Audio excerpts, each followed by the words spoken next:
page 38, and we begin on two lines before the end of the page on the previous page, where it says Amri Nahardai, 37b, the last two lines.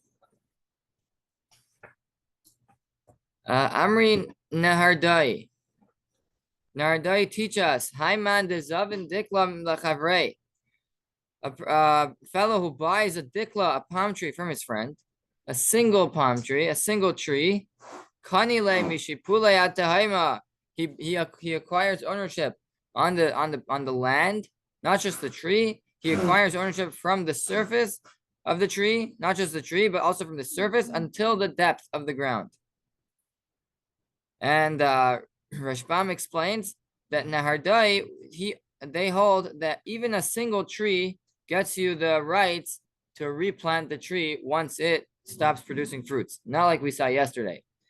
Yesterday we saw that you need to have a minimum of 3 trees. Nahardai, they hold even one tree is enough. And we're going to see the Gemara is going to argue on that. However, they held that when I bought a tree, the point is that I should have a tree. If my tree dries up, so now let me plant another tree. That was what they held, and therefore you have rights to the land from the surface of the tree all the way down. The surrounding field, which the seller kept for himself, that's his. But where the plot of where the tree is yours forever. Maskef la Rava. Rava asks, is that so? The seller can tell the buyer, Korkama derishka zavini lecha. I sold you a korkama derishka. So korkama derishka is a type of saffron that was the custom was to sell it, and as soon as it's ready to be picked, saffron's a type of spice. I'm not familiar with the spice. I actually one time saw it in Israel, but I never tasted it, and I never saw it grow. But it's a type of spice. But the custom was to take this to let it grow, and as soon as it finished growing, they would uproot it, and that was it. That was the end of the story. So the question is, Maskav la Rava. So I don't understand. How could you tell me by a palm tree he has rights to the field? It's similar. Let's look at this garden saffron, and the custom was that it's only a temporary thing until a temporary sale. That means he has rights to the saffron, to the spice, but as soon as it's ready, so then that's it. The land remains to the seller. So too over here, the same thing. Let's look at this palm tree like a garden saffron. As long as it's producing fruits, okay, you have rights. But as soon as it stops producing, then that's it. You have no rights to the land. Rava doesn't understand this. I mean, he's comparing it to garden saffron because that was what they used to do by garden saffron. But his understanding by a palm tree was it's the same thing. You only have rights to the tree, not to the land. So Rava didn't like that. Didn't like Nahardai. He didn't like what they said by the palm tree. Ella, rather, Amar Rava b'bamach mastaina. If it's true that he has that something about a palm tree having rights to the field, when he comes with an argument, Steve, we're on the 38a on the 3 lines from the top. Ella Amar Rava, rather, it says Rava when he's coming with an argument, meaning to say that he didn't just say, okay, fine, I bought the field from you, I bought the tree from you, I bought the tree, and the seller says, okay, you bought the tree, so now when the tree stops producing, okay, fine. No, he didn't say that. The buyer says, this tree is mine because I bought from you with the land. He argues back and says, I bought this tree from you with the land. I was here for 3 years. And it's a chazaka, and I have a chazaka in the tree with the land. Now, everyone agrees that when you speak out clearly that you're buying the tree with the land, with the plot surrounding it, everyone agrees that then he has rights to the land. The question was when he didn't speak it out. So says Rava, you know what? You know when he has rights to the land when we're talking about over here an argument back. Taina means he's arguing back. The seller says, no, I sold you just the tree. Says the buyer, no, it's not true. I bought the tree with the land, and I was here for 3 years. And I ate the fruits every year. So because I ate the fruits every year, so now it's mine, and I lost my contract. So then he wins. That's only when he comes with an argument. When I was here for 3 years and I can prove it. And then my contract got lost because it's after 3 years. That's what happens. Amar Le, 3 lines. Now it's 3 lines from the top. Amar Le, Mar Kishisha, Breder of Chisda, Rav Ashi. So this Mar Kishisha, the son of Rav Chisda, he asked Rav Ashi. He didn't understand. He didn't understand how it's possible for someone to get a chazaka when he only has rights to eat fruits. When he has rights to eat fruits. Means usually the chazaka works is when someone is who buys the field, and the seller sells his whole field, and the buyer buys the whole field. Then chazaka works, or it's easy to understand. But over here, it's kind of in between. On one hand, the seller owns part of the field. On one hand, the buyer owns some of the field, has rights to the field. So why would he make a protest? The way chazaka works is that the owner should make a protest. Like we saw in the last couple of days. That the point of chazaka is that we want the owner to protest, and since he kept quiet, must be that he really sold the field. But that's by a field. But over here, why he sold a tree. The buyer, he knows this. He sold the rights to the tree. So we know everyone agrees that he can eat the fruits. So what's he supposed to say? What's he supposed to say? Don't eat the fruits. He sold the fruits, but he only sold them for the fruits.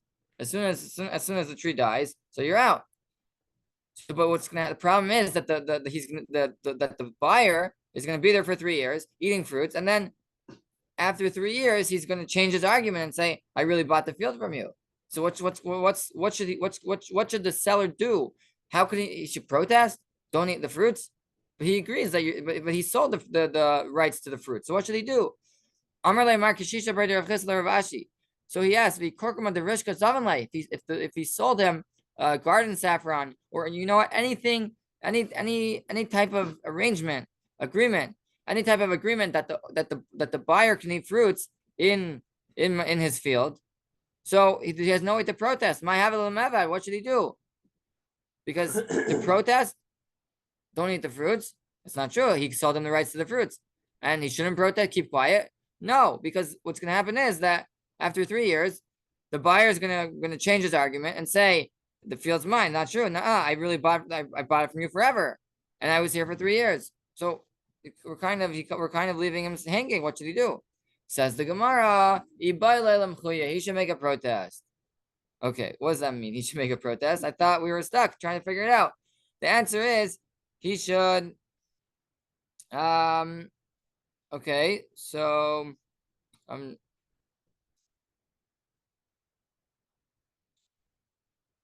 okay, so it's a little bit different type of protest. That's what Gemara means. He should protest and say, don't get too comfortable in this field because it's not yours. You only have rights to the fruits. Don't get too comfortable. That's what his protest should be. He should make a protest on the fruits. Okay, so a little bit different. That's why the Gemara was trying to figure it out. And the Gemara brings a proof, the Ilay Teimahachi, which we saw this on a couple of days ago, about the security. When a person borrows, let me just explain briefly again, is that when someone lends his friend money, a large amount of money, so the custom was to take a security. A large loan needs a security. The problem with that is that the problem with this is okay. We'll see the problem in a second. But the custom was to take a security. But the problem is that if you're going to take a field as a security and eat the fruits, that's interest. The loan, let's say, was $500,000, and then you took the field, and after 5 years, you pay back the loan. But what's going on? You had the field for 5 years eating fruits. That's interest. So the custom was to do in Surah. There's different customs in different places. In Surah, the custom was that the security was that the lender, he would take the field and make up, and that I'm going to eat the fruits for, let's say, 5 years, 10 years, and after that, I'll give you back the field, and the loan's paid up through eating the fruits. So on one hand, he can gain because maybe the fruits will, 1 year will be a year of plentiness, and then it will just produce who knows how much. 1 year he might have a loss because a couple of years might be a drought, and he might not get anything. So that was his risk. That's why it's not interest. That's what you see over there. However, this case over here, the lender is really kind of buying the field for the rights to have the fruits. The borrower, when he agrees, he borrowed money and he gave the field up for fruits, but he doesn't want it to last forever by the lender. So he has to make a protest. Don't be, what are you doing in my field? But he can't make the regular protest because because he gave up the field for fruits. So it's hard. So he's in a difficult position. What should he do? Should he protest? Should he not protest? Should he protest? He can't. Should he not protest? Then he's at risk that the lender may come to hold on to the field forever. So the Gemara says, Hani mashkanta de surah, the security that they used to do in surah. The Kaza Bahachi, it's written in the contract, the Mishlam Shanya Elaine. At the end of the time period, the agreed amount of years, Tebak Ara Double Kesef, the field goes back without a penny. That means that's the way he's paying off the loan. That he's giving the right to the lender to eat the fruits of the field. So the Gemara says there's a risk. If the buyer, which is the lender, he holds back, he hides the shtar mashkanta, the contract of the security, and then he changes his argument to say, I really bought the field and now it's mine forever. Is it true that he's believed? So really he is believed, right? But the question is on the next line, Misakni Rabbanon Milsa da Asi Balide Pseda. Is it possible that the Chachamim made an agreement, made a takana? Takana doesn't means they established as an establishment that you can do this security, and we back you up on it. It can't be. It's because it's possible that it may come to a pseda, a loss. We don't want that to happen. So what's the answer? What's that? What do you see from there? Ella, rather, must be, he should argue, he should make a protest and say, you know what? This field is mine, and I only gave you the rights to the fruits, and that's enough of a protest. Hachanami, the same thing over here, going back to the palm tree and the garden saffron, where it's the same thing. He has rights to the fruits. He should protest and say, I have rights to it. This is not really your field. I only gave it to you for the fruits, and that can save his life and save his field forever. I got a little confused between who was the lender, who is the borrower, and who's the seller. In which case? In this whole thing, the seller Was the security? The seller owned the land, all the land, right? The seller owned the land. Yes, correct. And so he sold the area with the palm tree. Oh, he sold the palm tree, just the palm tree itself, to eat the fruits of the palm tree. Just the palm tree, not the land under it. He didn't speak that out. Okay. He was it wasn't spoken out about the palm tree, about underneath. Yeah, he didn't speak it out. But the Gemara is saying we can assume that the question is, can we assume that he has rights to the land underneath? Yeah, that's the question. But then the Gemara asked, okay, fine. Fine. So you're telling me that he has no rights. That's where we come out. A single tree is only the tree, not the land. Okay, but he's here for many years eating the fruits. So he can get a chazaka now. If he can argue, I mean, he can lie and say, okay, I was here for so many years because I bought the field from you I bought the tree with the land. Okay. So that's what we're concerned about he's going to lie, and there's no really way that the owner could protest.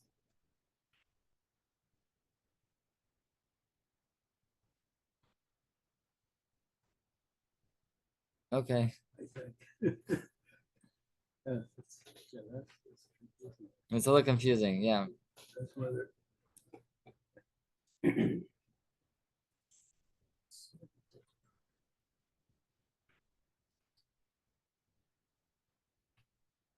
Okay.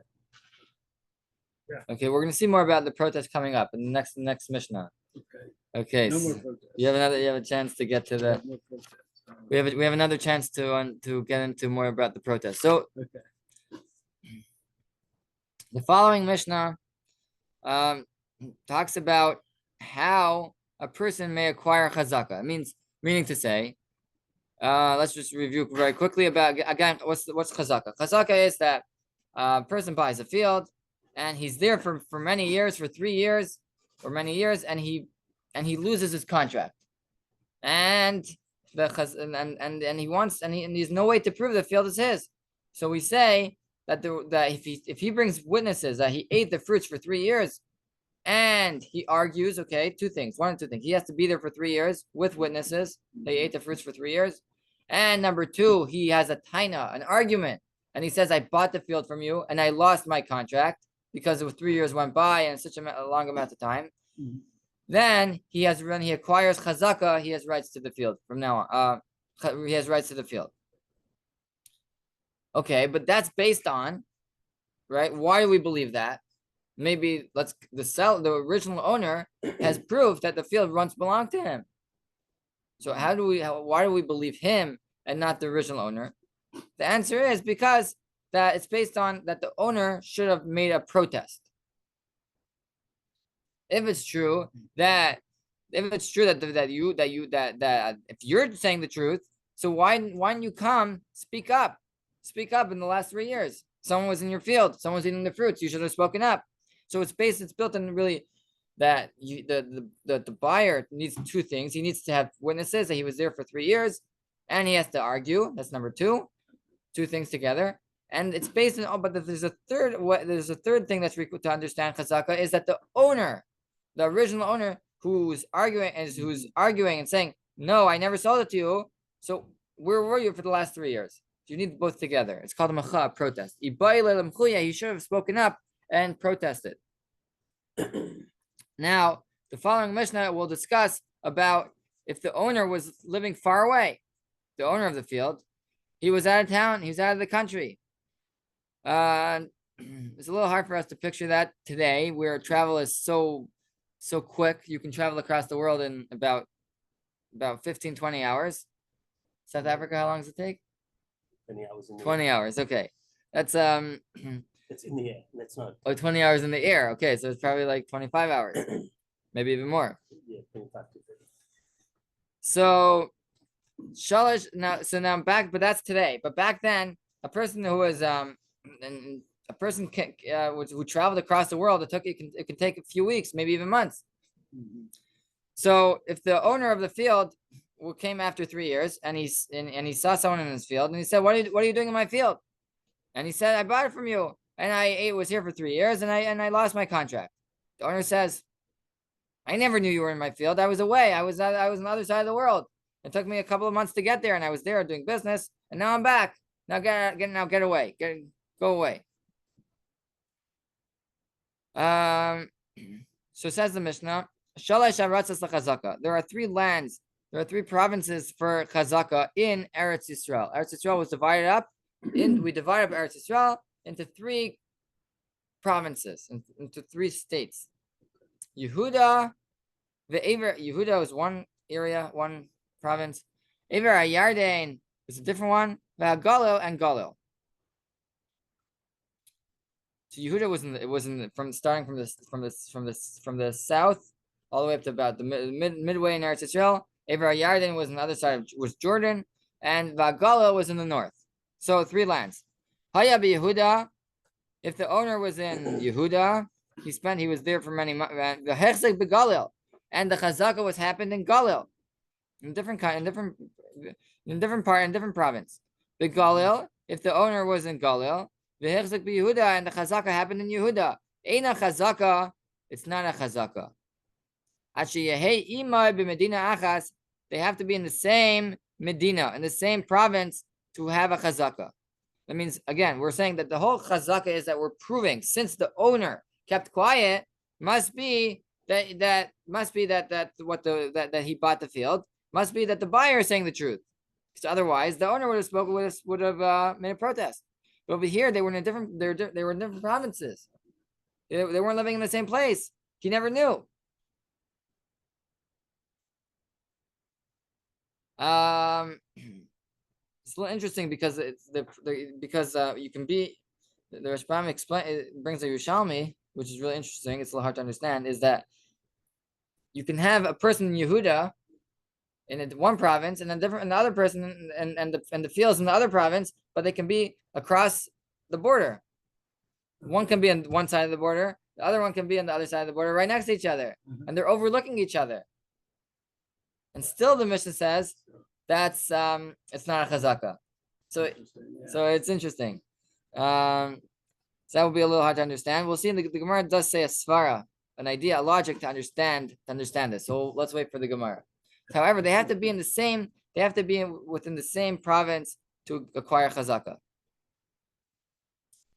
So it says the Mishnah continues on. Amar Rabbi Yehuda argues and says no. Like Amar Shalish Shanim, the point of 3 years was Ela Kadesha Yeheba Aspamia, in order that if the owner was in Aspamia was Spain. Back then, Spain was considered the end of the world from Eretz Yisrael because it was. But I think today Portland is considered the other point. Yeah, the other point, because it's like you drill a hole through the world, you'll get to a straight line. You'll get from here to Eretz Yisrael. So back then, Spain was considered like the furthest point away from Eretz Yisrael. It took the longest to get there. Like Amr in order that he should be in Spain, the owner should have went to Spain for travel, for business, whatever it was. And Rashbam says that it took a year to get there. I have a hard time understanding why it took so long.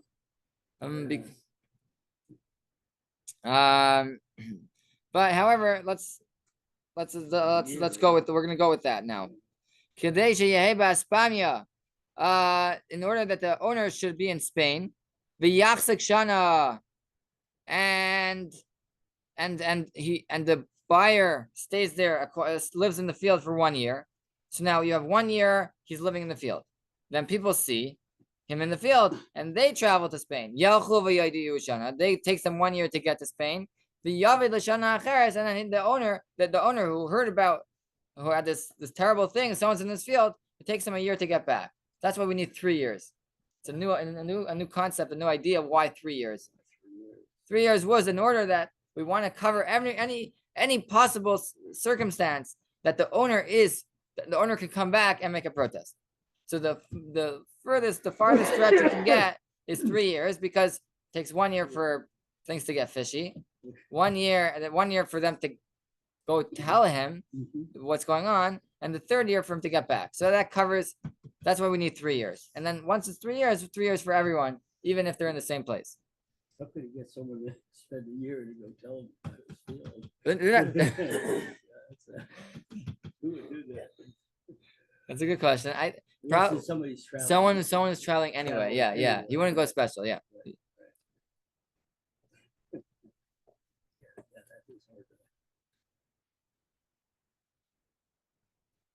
And to keep in mind, they didn't have any contact with each other. Maybe through mail, maybe. Painfully slow. Yeah, even mail was painfully slow. I would imagine. Yeah. Okay, a different world. If it was flat, so you could fall off. I'm sorry? I said maybe it was flat then, so we could fall off. Okay. Says the Gemara. My kasara Tanakama. What's this? What's the Tanakama said that if they're in 2 different lands, 2 different provinces, then he doesn't, and then there's no chazaka. I don't understand. What does Tanna Kama hold? So over here, the Gemara brings up the idea of, do you have to make a protest in front of the buyer, the one who's in the field, the one who's living in the field, who's using the field? Does it have to be in front of his face? Or do you say no? Or do you say that as long as you send out the word that you protest, can we assume that as long as you tell Aiden, we're going to see later on the next page on tomorrow's daf about so if there's two ways to hold it. Now, do you hold that protest is valid, needs to be in front of the machzik, the one who's living in the field? Does it have to be in front of his face? Or does the protest can be in front of anyone, as long as it's either 2 or 3, which is going to come up later? Does it have to be in front of 2 or 3? But the point is, can we assume that the protest in front of 2 people, can we assume the word will spread, and the one who's in the field will hear about it? Can we say that or not? Do we say it has to be in front of his face, or can you just tell witnesses and we can assume the word will get out? So Tanna Kama says you have two different lands in Eretz Yisrael, and Tanna Kama says no, you have to be in the same province to be a chazaka. So it sounds like Tanna Kama holds mecha shaloi b'fanav. I'm sorry. It sounds like he holds mecha shaloi b'fanav, a protest not in front of the one living in the field. Not a protest, not in front of him. It sounds like it doesn't work. Otherwise, what do I care if in 2 provinces? Tell witnesses that this field is he's in my field, he's stealing my field, and they'll go tell him. What do I care if they're in the same place? So, my kasavar Tanna Kama, what does he hold? He kasavar mecha shaloi b'fanav havi mecha. If he holds that it is a mecha, that means you can protest.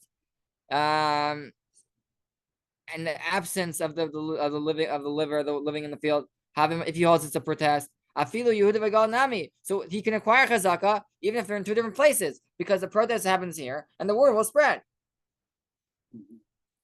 So that can't be. We knock that out. Ikasavar, and if he holds the other way, mecha shaloi b'fanav lo havi mecha, the protest doesn't help unless it's in front of him. Afilu Yehuda v'Yehuda nami, even if they're in the same province, also it shouldn't be a chazaka. What's this line you're saying? What's this line you're drawing a line and saying they have to be in the same province? If the protest has to be in front of his face, okay, so they have to be in the same. They have to be together, and not just in one province. Province is huge. They have to be in the same place, the same town, the same. They see each other every day. And if you're saying that he does that you can protest in front of Adam, so what do I care if they're in the same province? They can be in 2 provinces. Why are you drawing the line like that? Yeah, it's clear. Okay. Amar, says the Gemara, 4 lines from the bottom. Amar Rav Abba Bar Mamel, Amar Rav, says Rav Abba Bar Mamel in the name of Rav. La'ilam kasavar mecha shaloi b'fanav havi mecha. Really, the Tanna Kama and the Mishnah holds that it is a protest, and really you can protest in front of 2 or 3, whatever it is, but you don't need a protest in front of his face. So what's the problem of being in 2 different lands? Well, Mishnah Seinu. Our Mishnah that says it's a problem, you have to be in the same province.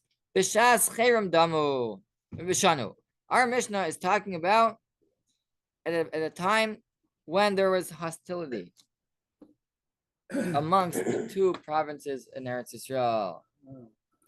And when that used to happen, they didn't let each other. It was very, very unusual for people to cross the line.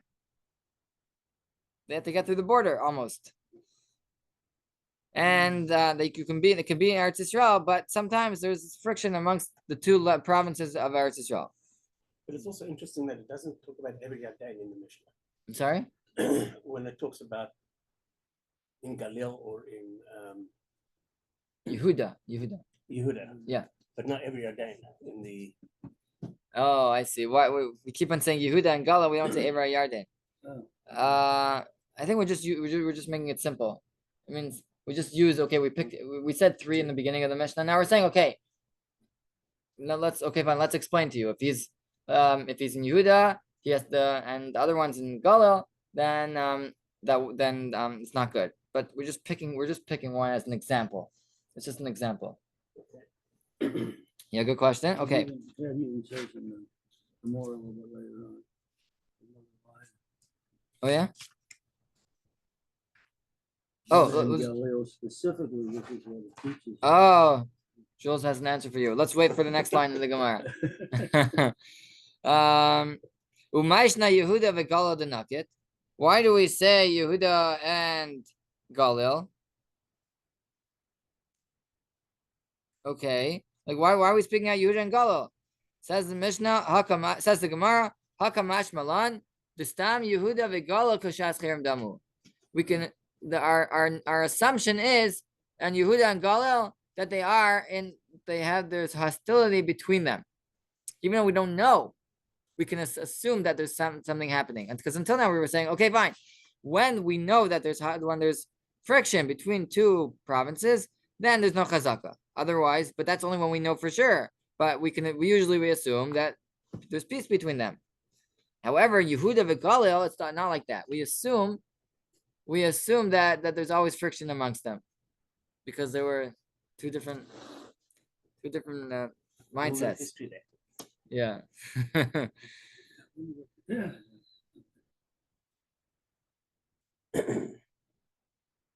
Yeah, I find it's hard to understand that in Eretz Yisrael there can be friction like that. Right. Yeah. Yeah, I find it hard to understand. Oh, Steve says nothing has changed. Okay, we have to accept it. Still a lot of friction in Israel. Yeah. Okay. Amar Rav Yehuda Amar Rav. Says Rav Yehuda in the name of Rav. Ein machzikin b'nechsei b'reach. One has no way, no chazaka in the estate of a b'reach. B'reach means someone who runs away, because people are chasing after him. He has to go hiding. He has to go into hiding, so he runs away. So if a person goes and makes a chazaka in that field, and the fleer comes back, he does not have a chazaka. Why? Why is that? Because he's away. He's away. He doesn't. We'll see soon more about. We'll see more about this. Ki amrisa kamei de Shmuel. When I said this halacha in front of Shmuel, Rav Yehuda was a Talmud of Rav, and then he went over to Shmuel, and then he said over what he heard from Rav. Amar Li, he said, Shmuel told me, "V'chi limchais b'fanav utzarech." Does he have to make a macha'a, a protest in front of his face? Because Shmuel held that I don't care that they're in two different places. Shmuel holds that a protest can be anywhere, as long as you tell witnesses, they'll pass on the word. And therefore, even if you ran away, okay, so speak up and then tell witnesses, and then the word will get out. And therefore, therefore it's a chazaka. Again, let's not forget this point. The point of protest is to speak up to prevent the chazaka, the machzik, the one who's living in the field, to get a chazaka. The point is to prevent him from getting the chazaka. So if you're far away, okay, so speak out in front of other people, and they'll get the word out. So Rav, it sounds like he holds that not like that. My kamash malan, what's he saying? He holds that the protest has shaloi b'fanav, if it's not in front of his face, if he didn't protest in front of his face, it's not a protest. And that's why the one who ran away, the one who flew, the fugitive who ran away, he has no way of making a protest, and therefore so it's like it goes together. It means that things add up. If he has no way to make a protest because he's a fugitive, then the one living in the field doesn't get a chazaka. So it goes together. So that's what. So the Gemara asks, it's not true because Rav Amar Rav Machash lebefanav having macha. Rav, how could you tell me that Rav says that it's not a macha, it's not a protest? If Rav before on the previous page, right, on the previous page, he said it is a protest.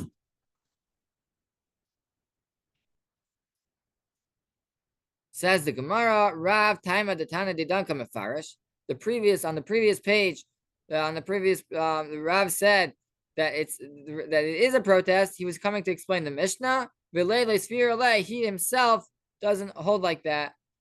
He argues on he himself doesn't really hold like that. He follows the opinion of the other opinions. Okay. Is everyone following? It's a little confusing. So in the end, does it have to be in front of the one who left? Okay, good question. It's an argument between Rav and Shmuel. Rav That's the holds argument. it must be in front of his face, and Shmuel says no. No, Yeah, yeah. Okay. V'ika de Amri. Now it's 7 lines from the top on 38b. V'ika de Amri, there's a different version of the argument between Rav and Shmuel. It means until now we said the argument of Rav and Shmuel this way. Now we're saying the argument of Rav and Shmuel in a different way. That's a little confusing. V'ika de Amri, a different version. Amar Rav Yehuda Amar Rav. Machzikim b'nechse bereach. A person may acquire chazaka on the estate of a bereach, of a fugitive. Ki amrisa, that sounds like that's the flip way of before. Ki amrisa kamei de Shmuel Amar li. Shmuel told him pshita. It's simple what you're saying. Does he have to make the protest in front of his face? He's asking a question. That means this version is that there was no argument. The first version was of the Gemara was that there was an argument between Rav and Shmuel. This version is no. Everyone agrees that the protest can be anywhere. It doesn't have to be in front of his face. Okay. Ask the Gemara, the Rav, my kamashalan. What's Rav coming to teach us? That macha shalai b'fanav have macha, a protest in front, that's not in front of him is a protest. That's what he's coming to say. Rav already told that to us. Rav already told us before on the previous page. He already told us one time before. Says the Gemara, Ela hakamash malan. The chiddush of Rav is something else. The afilu of micha b'fnei beis, in front of two. She'ein yechayim leimer lai have yemacha. The chiddush of Rav is even if he told two witnesses, he made a protest in front of two witnesses that who don't have the option, they don't have the capability to come and tell the machzik, the one living in the field, because either they can't walk or they're stuck in one place, they don't have a passport, whatever it is.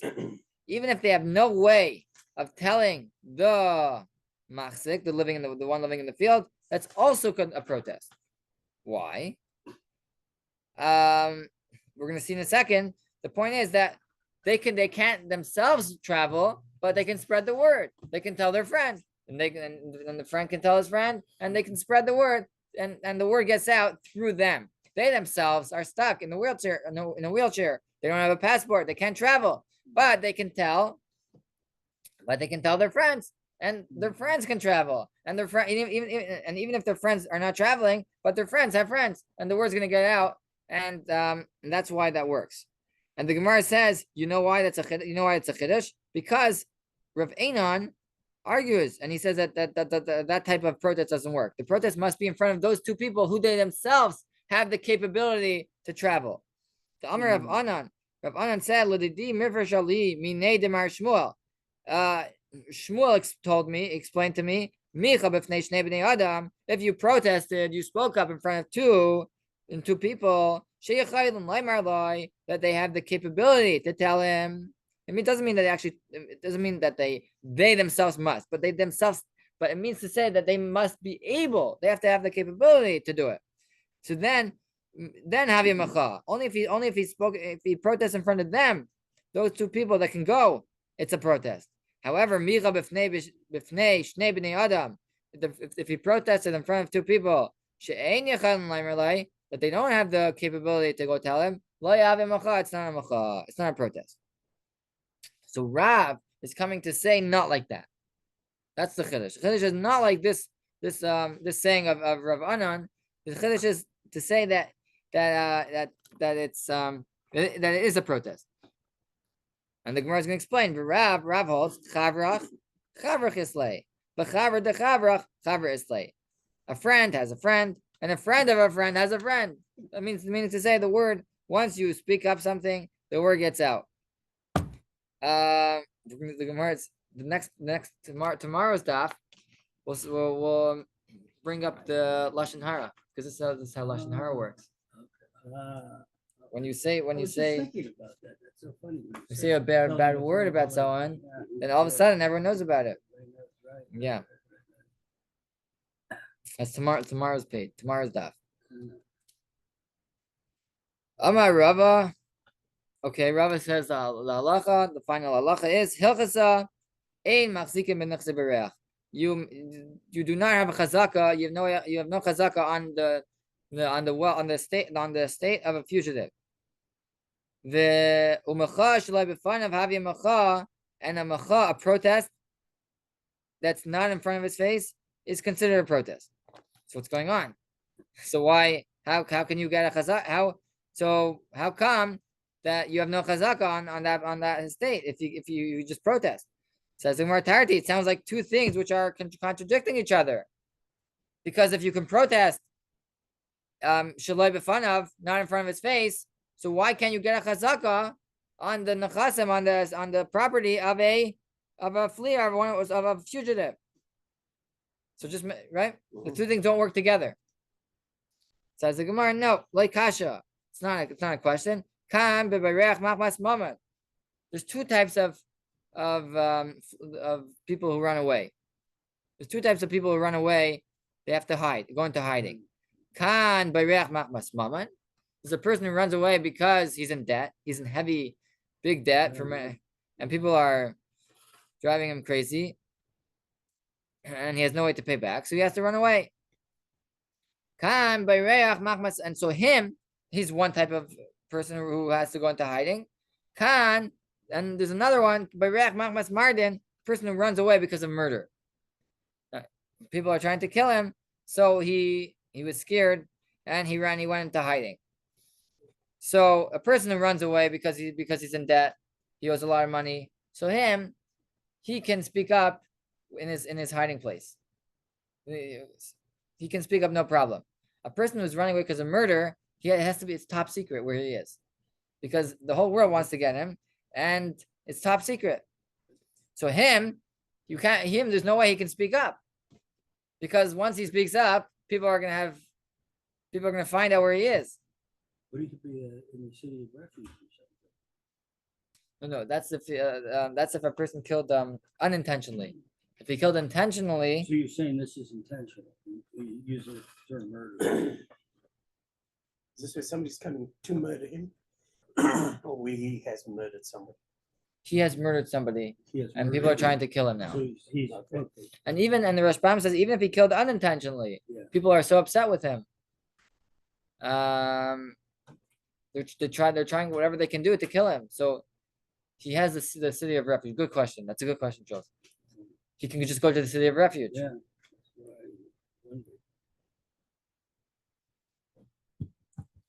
Yeah, I'm gonna try to look into that. It's a good question. However, what happened to the Ir Miklat? And this, it's the city of refuge. It's actually in this week's Torah portion. Oh, this week's parsha. So good question. I'll have a look into that.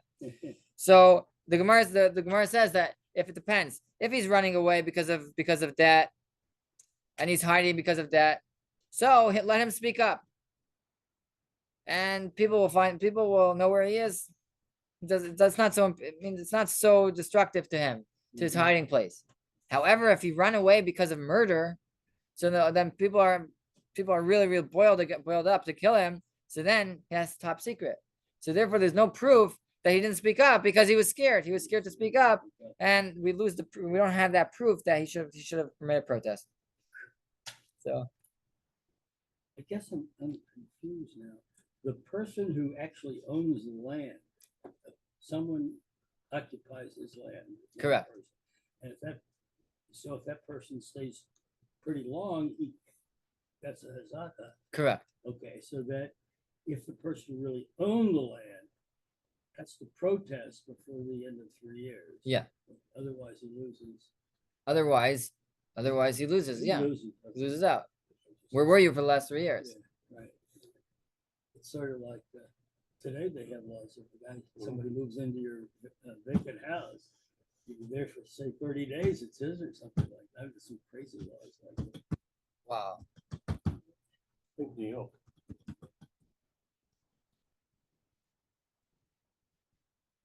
Anyway, it's interesting.